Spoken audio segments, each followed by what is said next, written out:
Bienvenidos a los temas correspondientes al segundo parcial de la materia de Introducción al Estudio del Derecho, para los cuales haremos una revisión de la información contenida en el temario oficial.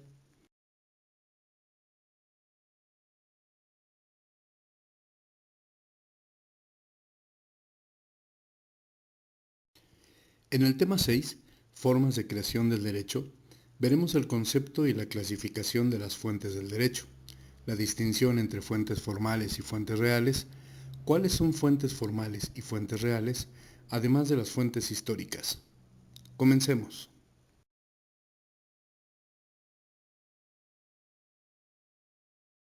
Se consideran fuentes del derecho todos aquellos actos y hechos del pasado que han servido para ordenar y regular las acciones y comportamientos de las personas. Ejemplo de ello es la costumbre y la religión, que establecían códigos de conducta para afianzar los buenos hábitos y evitar los vicios. Actualmente, las fuentes del derecho surgen en los órganos públicos y de determinados procedimientos. Para ello, se toman en cuenta las experiencias pasadas para crear e implementar un sistema de derecho acorde a las necesidades jurídicas del presente. A partir de sus antecedentes, podemos clasificar las fuentes del derecho como formales, materiales o reales e históricas.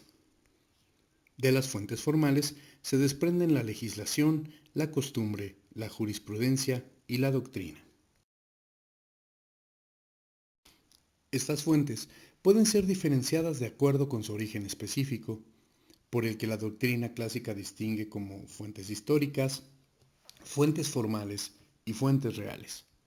Finalmente, es importante comprender que las fuentes del derecho atienden a épocas, contextos y realidades específicas y diversas en el desarrollo del ser humano y las sociedades. Es así que las formales son los procedimientos de creación del derecho preestablecidos en determinado núcleo social. Las fuentes reales son los elementos distintivos de un grupo social que se ven reflejados en sus propias normas, mientras que las históricas es el derecho que se crea y evoluciona en cada sociedad.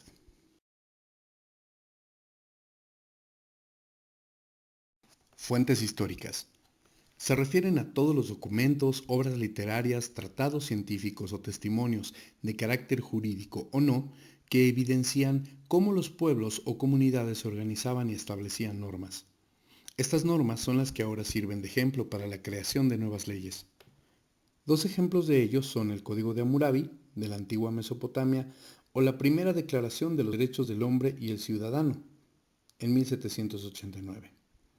Para entender mejor las fuentes del derecho, también es importante comprender cómo éstas interactúan entre sí dentro de un marco jurídico específico en función de su importancia y rango.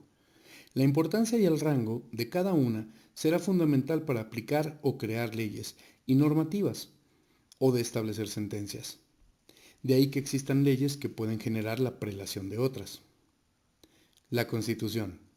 En la mayoría de los países, la Constitución es el texto de carácter jurídico con mayor relevancia e importancia, ya que contiene, junto a otros, el conjunto de leyes fundamentales que se aplican en un país y de las cuales pueden derivar otras de menor rango o alcance.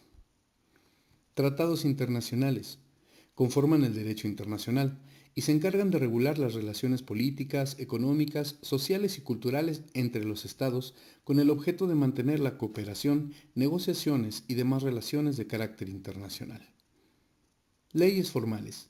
Son aquellas que autorizan o prohíben ciertos comportamientos o acciones, por ejemplo, los decretos legislativos o ministeriales.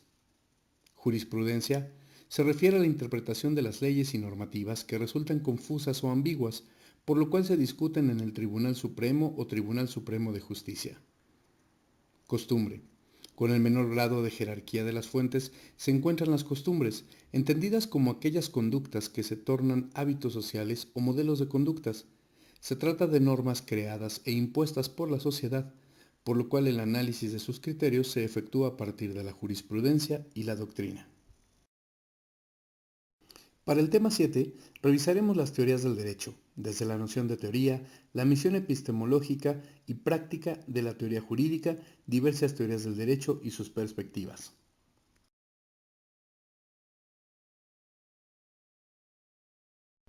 Una teoría es la concepción producto de diversos elementos que conforman el método científico de investigación aplicado a lo jurídico, por lo que constituye una disciplina que se encarga de estudiar y analizar distintas hipótesis para explicar el derecho, además de analizar y construir conceptos fundamentales, en este caso jurídicos. La epistemología jurídica se trata de dilucidar si el conocimiento del derecho es posible, qué forma o estructura debe tener, cómo presentarse socialmente, etc. El conocimiento se ha definido como la relación del hombre con la realidad para producir objetos cognitivos.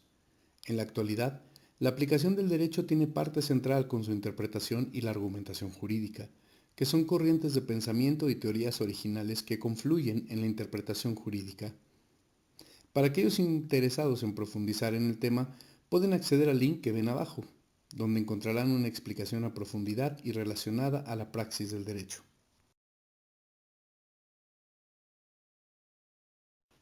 Teoría naturalista o escuela estoica considera teorías no acabadas, basadas en que Dios es el creador del derecho.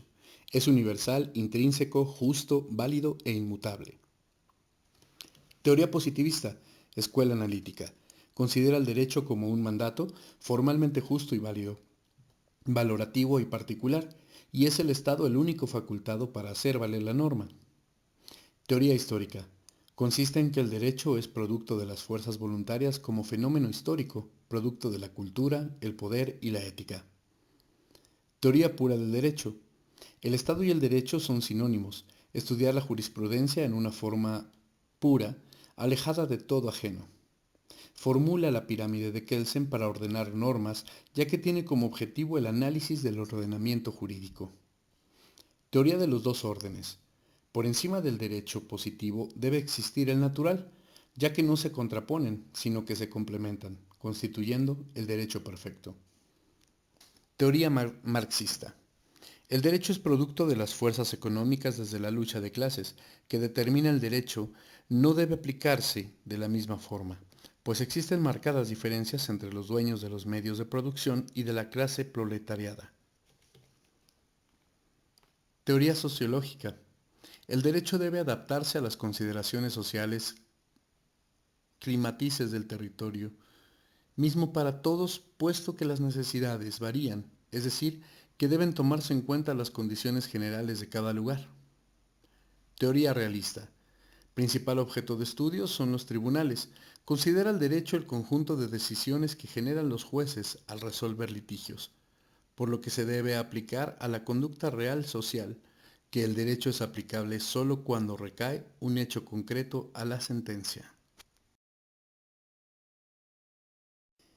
En el tema 8 hablaremos sobre los conceptos jurídicos fundamentales, desde su definición, origen, perspectiva desde dos teorías jurídicas y qué relación tienen entre los conceptos que derivan de la escritura de la norma. Los conceptos jurídicos fundamentales son aquellos que intervienen como elementos constantes y necesarios en toda relación jurídica, es decir, en toda forma de conducta jurídica que se produce por la aplicación de la norma de derecho a los casos concretos. Aun cuando no siempre se les haya expuesto y reconocido expresamente por la doctrina jurídica, el anagrama nos permite comprender que siempre han estado, cuando menos, implícitos en todo ordenamiento jurídico histórico, ya que vienen a ser los elementos estructurales de toda construcción jurídica. La doctrina precisa que son nociones de carácter formal que se encuentran en la base de todo derecho posible y constituyen su fundamento teórico. Hay que dejar en claro que una cosa son los conceptos jurídicos fundamentales o categorías jurídicas y otra cosa los conceptos históricos o contingentes, porque estos últimos no están presentes en todo ordenamiento jurídico positivo, lo que sí acontece con aquellos, ya que son parte constitutiva del sistema jurídico. La teoría fundamental del derecho tiene por tarea la explicación de los conceptos jurídicos fundamentales y se ubica como una rama de la filosofía del derecho, a la par de la otra de sus ramas, que está representada por la axiología jurídica. Hay dos tipos de conceptos jurídicos fundamentales, los de carácter formal y los de carácter material. Algunos juristas comparan la relación que une a los supuestos jurídicos con las consecuencias normativas, con la relación que hay entre las causas y los efectos en el campo de las leyes físicas. La diferencia entre un tipo de relación y otra es que mientras en las leyes físicas el efecto se produce siempre al existir o darse la misma causa, en cambio, en los juicios normativos existe la contingencia de que pueda o no realizarse la hipótesis, aun y cuando esta última se actualice, la coincidencia del derecho puede o no ser cumplida como consecuencia. No hay consecuencia jurídica si antes no existe el supuesto de derecho, pero el enlace jurídico se expresaría de la manera siguiente. 1. El supuesto jurídico como simple hipótesis. 2. La realización de esta. 3. Las consecuencias de derecho. Y 4. La realización o no realización de las consecuencias de derecho. La norma jurídica tiene la siguiente estructura: una hipótesis y una consecuencia jurídica, de manera que la concurrencia de ciertas circunstancias determina la aplicación del mandato establecido por la ley. Es la unidad mínima que integra el ordenamiento jurídico, es decir, es la regla o precepto que forma parte del derecho objetivo. La norma ordena la conducta humana prescribiendo determinados comportamientos o señalando determinados efectos a los actos humanos. Las normas jurídicas, en cuanto son impuestas desde fuera del individuo sometido a ellas, son heterónomas.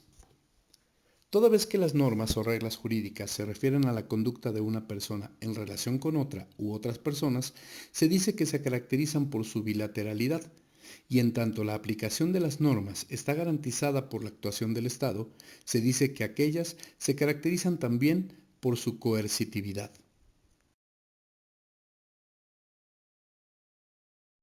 En el tema 9 hablaremos de la teoría jurídica, desde su método y técnica, la noción de la hermenéutica desde diversas escuelas de interpretación, integración jurídica, los criterios de vigencia de la ley, sus problemas de aplicación en tiempo y espacio, así como los ámbitos de validez de la norma jurídica. El método es un procedimiento que necesita la ciencia para buscar la verdad y poderla transmitir.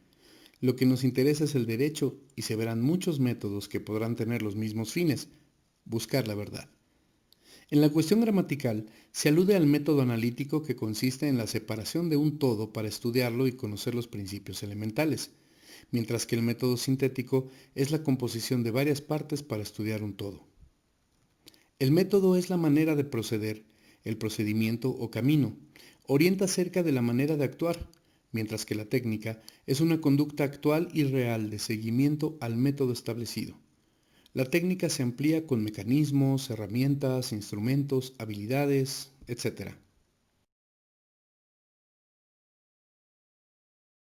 La hermenéutica jurídica hace referencia a la interpretación del derecho, tradicionalmente de la norma jurídica, y se ubica comúnmente dentro de los temas centrales de la filosofía del derecho.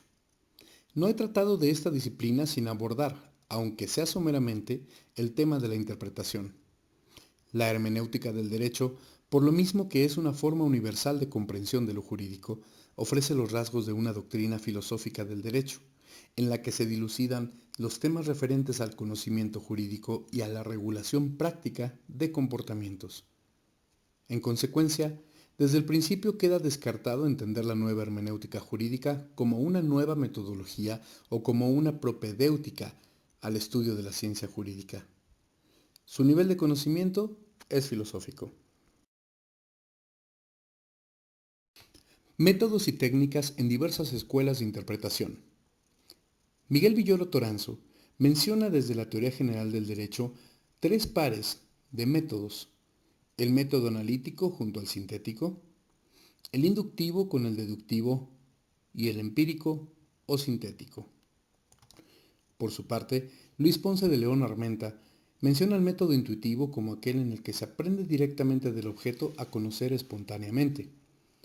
Un método discursivo donde el objeto es considerado y contemplado desde diferentes puntos de vista.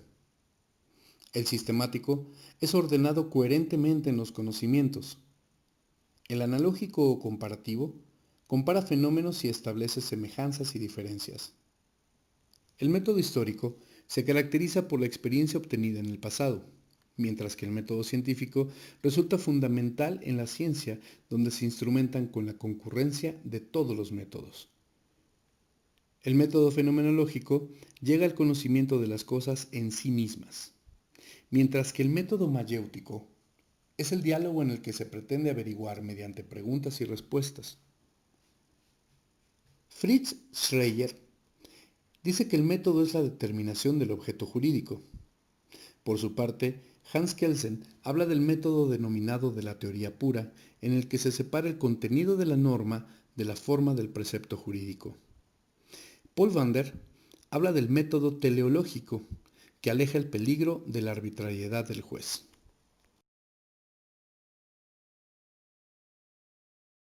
La integración jurídica es un mecanismo que sirve para resolver aquellos casos específicos para los que no hay una norma jurídica aplicable y para los que se requiere generar una respuesta jurídica. Se crea una norma para el caso mediante la aplicación del conjunto de normas o principios y no a través de otras fuentes de derecho. En estricto, no supone una labor de innovación normativa, ya que siempre se recurre a normas o principios ya existentes en el ordenamiento jurídico. La integración jurídica se encuentra sujeta a condiciones, reglas y métodos, y su utilización debe ser de forma restrictiva y no extensiva. Criterios de vigencia de la ley. El sistema sucesivo dice que el artículo 3 del Código Civil para la Ciudad de México nos dicta: las leyes, reglamentos, circulares o cualesquiera otras disposiciones de observancia general para la población obligan y surten sus efectos 3 días después de su publicación en la Gaceta Oficial. De esto se desprenden dos hipótesis. A. Si se trata de fijar la fecha de iniciación de la vigencia en el lugar que el periódico oficial se publica, habrá que contar 3 días a partir de aquel en que la disposición apareciere publicada. B. Tratándose de un lugar distinto al de la publicación del periódico oficial, deberá de añadirse a dicho plazo 3 días más un día por cada 40 kilómetros o fracción que exceda de la mitad. El sistema sincrónico nos dice que el artículo 4 del Código Civil de la Ciudad de México dicta: si la ley, reglamento, circular o disposición de observancia general para la Ciudad de México fija el día en que debe comenzar a regir, obliga desde ese día, con tal de que su publicación haya sido anterior. ¿A qué problemas se enfrenta el intérprete del derecho cuando se dan constantes cambios a la normatividad en donde se tiene que interpretar, sea para aplicarla o solo para conocerla, explicarla o describirla? Revisemos algunos problemas de interpretación jurídica derivados del cambio en las normas aplicables a través del tiempo y el espacio. La existencia de una norma jurídica viene precedida por un lapso de tiempo dentro del cual la norma de derecho será objeto de aplicación. Sin embargo, esta atribución de la norma tiene sus limitantes en tanto es aplicada en un tiempo y un espacio determinado. Hablemos de la abrogación y la derogación.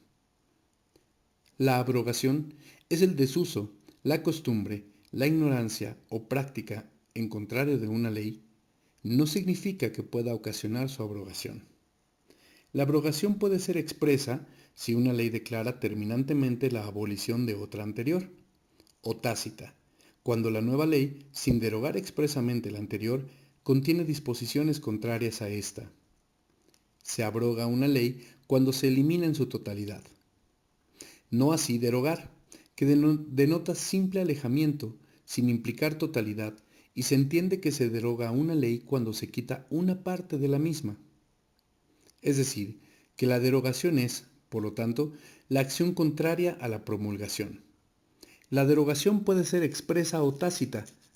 Una derogación expresa es aquella en la que una norma derogatoria cita de forma expresa aquellas normas que son derogadas por ella, de una mayor seguridad jurídica, aunque en ocasiones puede producirse algún olvido por parte del órgano que promulga la norma. Derogación tácita es aquella en la que deroga a todas aquellas normas anteriores y cuyo contenido sea contrario a la norma recién promulgada. Existe en el derecho positivo una categoría que se denomina ámbito de validez de la norma jurídica, la cual se refiere al radio de acción sobre el cual la regla de conducta deja sentir su influencia y aplicación. Los ámbitos de validez de la norma son el espacial, el temporal, el material y el personal. Cada uno tiene una esfera particular sobre la cual la norma extiende su aplicación en cuanto a sus efectos. Tomemos primeramente el ámbito espacial de validez. Como lo define su propio nombre, toda norma jurídica tiene un espacio en el cual produce sus efectos. En otras palabras, las normas legales son territoriales y algunas inclusive extraterritoriales, como es el caso de los trabajos internacionales. Por regla general, todas las normas jurídicas son de aplicación federal con la excepción de aquellas que menciona el artículo 124 de nuestra Constitución. De esta manera, y atendiendo a los tres órdenes de gobierno, federal, estatal y municipal, las normas pueden tener un ámbito de validez para toda la federación, para una entidad federativa o la Ciudad de México o tan solo para un municipio. El ámbito temporal de validez de la norma jurídica se refiere al momento en el cual la norma jurídica adquiere vigencia. La vigencia se concibe como el periodo de tiempo a partir del cual la norma comienza a producir sus efectos jurídicos, mediante la aplicación de sus hipótesis normativas y hasta el momento en que aquellos cesan. Es válido sostener entonces que toda norma vigente es norma positiva, pero no toda norma positiva es norma vigente, ya que finalmente todas las reglas legales son generadas mediante un procedimiento formal estatal de creación. La norma jurídica puede adquirir vigencia a partir del día siguiente en que se publique en el periódico oficial, es decir, el Diario Oficial de la Federación o gacetas gubernamentales tratándose de los estados, o bien cuando la propia norma lo señale, siempre que su publicación haya sido anterior. El ámbito material de la norma jurídica concierne la substancia misma de la regla legal. Hay normas con contenido civil, otras mercantil, laboral, penal, administrativo y, en general, de todas aquellas ramas que comprende el derecho. Particularmente, es posible conocer la materia de una ley revisando sus primeros preceptos, ya que en estos se prevé el objeto de regulación de un ordenamiento jurídico. Finalmente, el ámbito personal de validez atiende a los sujetos a los cuales se aplica una norma jurídica. Conforme a la estructura jerárquica de las normas jurídicas y al principio de generalidad del derecho, ambos que se han estudiado con anterioridad, una ley general aplica indistintamente a todos los destinatarios que prevé. Por ejemplo, el Código de Comercio prevé derechos y obligaciones que tienen a su cargo todos aquellos que sean considerados como comerciantes por la propia norma. Sin embargo, existen normas cuya aplicación únicamente se dirige a determinados sujetos que participan en una relación jurídica. Así, en un contrato, los alcances legales únicamente pertenecen a las personas que manifestaron su voluntad y determinaron el objeto de dicho pacto. Para profundizar acerca de estos ámbitos, colocamos el link al video explicativo que desmenuza cada ámbito desde la perspectiva de Hans Kelsen abajo en esta publicación.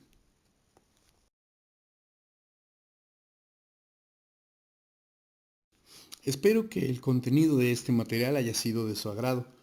Por el momento es todo. Gracias por su atención.